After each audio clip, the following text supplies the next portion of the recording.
Beda orang beriman dan orang ateis salah satunya adalah beriman kepada alam gaib. Gaib artinya tidak tampak. Alam gaib adalah alam yang tidak tampak. Orang ateis hanya percaya kepada sesuatu yang tampak dan masuk akal aja. Orang mukmin percaya kepada yang gaib atau tidak tampak serta tidak masuk akal, karena akal manusia yang terbatas tidak dapat menjangkaunya. Alhamdulillah, Allah dengan rahmatnya melalui nabinya memberi kabar tentang alam tidak tampak. 5 macam alam gaib. Alam gaib itu sudah tercipta, bahkan sebagian ada di dekat kita. 1. Alam ruh.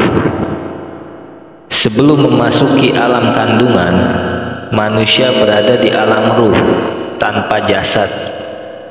Ketika janin sudah memasuki usia 120 hari, dikirimlah malaikat untuk meniupkan ruh.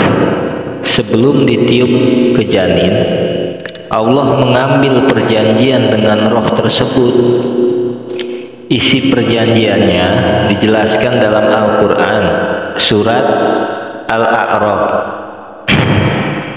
ayat 172. Bukankah aku Tuhanmu? Maka ruh itu menjawab, benar, engkau Tuhanku. Kami menjadi saksi. Tujuan diambil perjanjian ini adalah supaya di akhirat tidak punya alasan untuk mengelak karena telah melanggar perjanjian tersebut, yaitu perjanjian untuk menegaskan Allah Subhanahu wa Ta'ala. Fitrah manusia untuk mentauhidkan Allah akan terlihat ketika manusia dalam keadaan bahaya. Bila manusia contohnya nih berlayar di atas kapal, kemudian datang badai yang besar yang akan mengakibatkan kapal akan tenggelam, maka mereka akan berdoa kepada Tuhan yang Maha Esa. Tetapi setelah mereka selamat dari bahaya tenggelamnya kapal dan sampai di darat, mereka kembali menyekutukan Allah. Na'udzubillah summa na'udzubillah. Semoga kita bukan orang-orang yang tergolong menyekutukan Allah Subhanahu wa Ta'ala. Kedua, alam gaib kedua yaitu alam barzah atau alam kubur. Setiap orang pasti akan memasuki alam barzah atau alam kubur. Di alam kubur akan ada siksa kubur dan nikmat kubur. Adalah alam peralihan antara alam dunia dengan alam akhirat. Di alam kubur tidak ada kewajiban beramal soleh, tetapi masih bisa menerima pahala dari amal jariahnya di dunia. Misalnya, seseorang membangun masjid, selama masjid masih digunakan, maka dia terus-menerus mendapat pahala. Kisah nyata ini untuk memberi pelajaran kepada kaum muslimin yang masih hidup bahwa siksa kubur benar-benar ada. Dalam sebuah cerita, ada seorang anak muda berusia sekitar 20 tahun meninggal dunia di rumah sakit. Karena keperluan otopsi, selang dari 3 jam itu maksudnya, kuburannya dibongkar karena mau diotopsi nih jenazahnya. Pemuda itu mengalami siksa kubur. Matanya membengkak, mulutnya ada darah segar, wajahnya hancur, rambutnya memutih, dan kain kafannya sobek. Ya Allah, lindungi kami dari siksa kubur yang sangat mengerikan. Padahal baru 3 jam di kubur. Seharusnya ketika jenazah dikubur masuk 3 jam. Kalau secara logika itu mayit nggak bakal kenapa-kenapa. Tapi pas dibongkar ini sangat parah sekali kondisi mayatnya. Nauzubillah summa nauzubillah. Pemuda itu mengalami siksa kubur seperti orang-orang kafir yang mendapatkan siksa kubur. Setelah diselidiki, dosa besar yang dilakukan pemuda itu adalah meninggalkan sholat fardu. Tuh Pak, yang meninggalkan sholat fardu. Sebaliknya di kubur ada nikmat kubur, terbukti dari orang yang dikubur selama 20 tahun kain kafannya dan jasadnya masih utuh. Banyak ya, jangankan 20 tahun, ratusan tahun ada. Contoh seperti Syekh Nawawi Al-Bantani ya, yang orang Indonesia aja lah yang kita sebutin. Itu ratusan tahun ya jasadnya, tapi sampai hari ini masih utuh dan jasadnya masih bagus, masih wangi. Yang baru-baru ini belum begitu lama, Kiai Haji Maimun Zubair, itu juga jasadnya utuh. Apakah roh atau arwah orang yang meninggal dunia bisa menemui orang yang masih hidup? Perkara ini adalah perkara yang sangat penting dalam meyakini hal ini, karena banyak jin dan setan memanfaatkan keyakinan bahwa roh orang yang meninggal bisa menemui orang hidup. Jin dan setan menipu manusia bahwa roh bisa dipanggil, bahkan bisa berdialog melalui mediasi penyusup pada orang yang kesurupan. Dalam keyakinan agama Islam, ruh orang yang meninggal hanya bisa bertemu dalam mimpi, kecuali mukjizat Rasulullah bisa bertemu ruh-ruh para nabi ketika Mi'raj. Kalau yang sering mediumisasi itu jin korinnya, jin korin orang yang meninggal tersebut gitu. Nah, jin korinnya itulah yang suka cerita semasa hidupnya dia ngapain aja, dan dia tahu ya, karena memang dari baru lahir sampai mati jin korin itu menemani orang tersebut. Nanti kajian itu masih panjang lagi pembahasannya. Kita balik ke ruh atau arwah orang yang meninggal, ada 2 macam, yaitu ruh yang mendapat nikmat kubur dan ruh yang mendapat siksa kubur. Roh yang mendapatkan siksa kubur disebutkan oleh siksa kuburnya ia tidak bisa meninggalkan tempat siksanya, sedangkan arwah yang mendapat nikmat kubur mendapat kebebasan pergi kemana saja. Orang yang tidur rohnya keluar dari jasad dan bisa berjalan-jalan, maka ruh orang yang meninggal dan mendapat nikmat bisa menemui orang-orang yang dicintainya dalam keadaan orangnya tidur, jadi masuk ke alam ruh. Karena pada saat kita tidur, roh kita keluar. Di situ Allah menahan. Kadang ketika seseorang itu meninggal dunia, rohnya ditahan sama Allah, nggak bisa masuk lagi. Meninggal dunia dan dalam mimpi kondisinya senang, maka itu adalah kabar baik. Insya Allah mereka mendapat nikmat kubur, bahkan bisa berdialog dengan ruh dalam mimpi.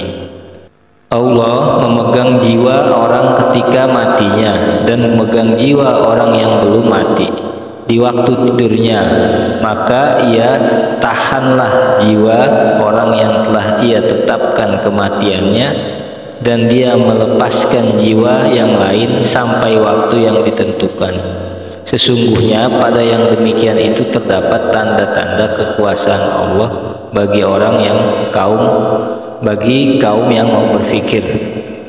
Surat ke-39 ayat 42. Makanya tadi ketika kita tidur, roh kita keluar, nah itu ditahan sama Allah. Di situ Allah yang berkehendak memasuki roh lagi ke jasad atau tidak. Di manakah ruh di alam barzah berada? Banyak pendapat ulama dalam masalah ini, dan secara global dapat disimpulkan yaitu pertama, roh-roh berada di badan burung-burung warna hijau yang berlalu lalang di surga menurut kehendaknya, adalah ruh orang mukmin dan para syuhada. Kedua, roh tertahan di ambang pintu surga.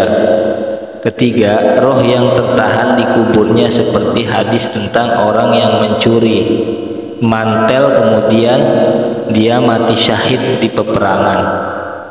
Keempat, roh yang tertahan di bumi tidak bisa naik. Kelima, roh yang berada di dalam tungku api yaitu rohnya para penjinah. Keenam, roh yang berada di sungai darah dan berenang di sana. Kemudian dilempari batu setiap kali ia akan keluar dari sungai darah itu. Nauzubillah summa nauzubillah. Alam jin dan syaitan. Jin adalah makhluk halus yang diberi akal, beban syariat, sebagaimana bangsa manusia hidup berdampingan dengan manusia. Jin ini diciptakan dari nyala api. Jin yang taat akan masuk surga dan jin yang durhaka akan masuk neraka. Jin termasuk makhluk berkelompok. Mereka memiliki raja, panglima, dan prajurit. Sebagaimana struktur pemerintahan manusia, kerajaan jin ada yang di air dan ada yang di darat, ada yang di pegunungan, macam-macam ya. Kemampuan jin sangat banyak, diantaranya bisa terbang, bisa merubah wujud, menyerupai manusia atau hewan, bisa masuk ke tubuh manusia untuk melindungi diri dari kejahatan dari makhluk yang tidak terlihat. Umat Islam dibekali doa-doa perlindungan. Sebagian besar doa dan zikir harian adalah untuk melindungi diri dari kejahatan jin dan syaitan. Contohnya, zikir membaca ayat kursi setelah sholat wajib ya, zikir pagi sore, doa mau makan, doa dan zikir bila mau tidur, doa masuk kamar mandi, doa keluar rumah, doa melepas baju, doa masuk ke pasar, ta'awudz sebelum membaca Al-Quran, doa perlindungan anak, dan doa hubungan suami istri. Alam malaikat. Malaikat adalah makhluk gaib yang diciptakan Allah dari cahaya, mempunyai sifat taat yang sempurna kepada Allah. Malaikat tidak memiliki sifat ketuhanan sama sekali. Bahwa banyak tugas-tugas malaikat untuk melayani manusia. Contoh, malaikat pencatat amal baik dan buruk, malaikat pembagi hujan, malaikat penyampai wahyu, dan malaikat penjaga surga dan neraka. Meskipun malaikat ini tidak menikah, jumlah mereka sangat banyak. Ketika Rasulullah Isra dan Mi'raj di langit, diperlihatkan Allah di Baitul Maqmur, setiap hari ada 70.000 malaikat masuk dan sholat kemudian keluar, tidak kembali lagi. 5. Alam gaib yang terakhir adalah alam akhirat. Agama Islam mengabarkan peristiwa yang akan terjadi di akhirat dengan sangat detail. Peristiwa-peristiwa sebagai berikut: hari kebangkitan, malaikat Israfil meniup sangkakala 2 kali.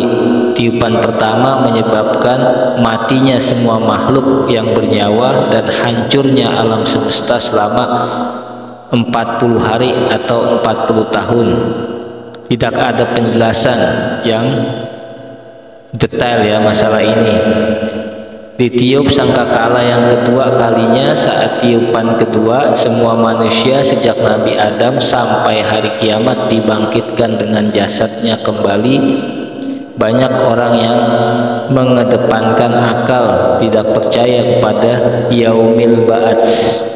Ini padahal kalau mau berpikir membuat sesuatu yang baru dengan membuat ulang yang sudah ada, tentu lebih sulit membuat sesuatu yang baru. Kalau yang sesuatu yang sudah pernah dibuat, ya itu mudah. Ente udah terbiasa membuat apa, misalnya membuat korek api, dengan bikin korek api lagi ya ente mudah-mudah aja karena sudah terbiasa. Allah membangkitkan manusia digambarkan seperti ada padang yang tandus, kemudian disirami air hujan maka tumbuh berbagai macam tumbuhan. Ada riwayat bagian tulang ekor manusia ini yang akan tubuh menjadi jasad baru. Jadi ekor manusia ini yang tidak hancur ya. Dalam Sahih Bukhari dan Sahih Muslim diriwayatkan Abu Hurairah radhiyallahu anhu bahwa Rasulullah Shallallahu alaihi wasallam bersabda, antara dua tiupan itu ada selang waktu 40, kemudian turun air dari langit, lalu manusia-manusia tumbuh bagai tumbuhan. Seluruh tubuh manusia musnah kecuali satu tulang, yaitu pangkal ekor kita nih. Dan dari itulah manusia dibentuk kembali pada hari kiamat. Tulang ekor itulah yang tidak bakal hancur sampai hari kiamat, karena saking kuatnya, saking kerasnya itu tulang yang paling keras ya.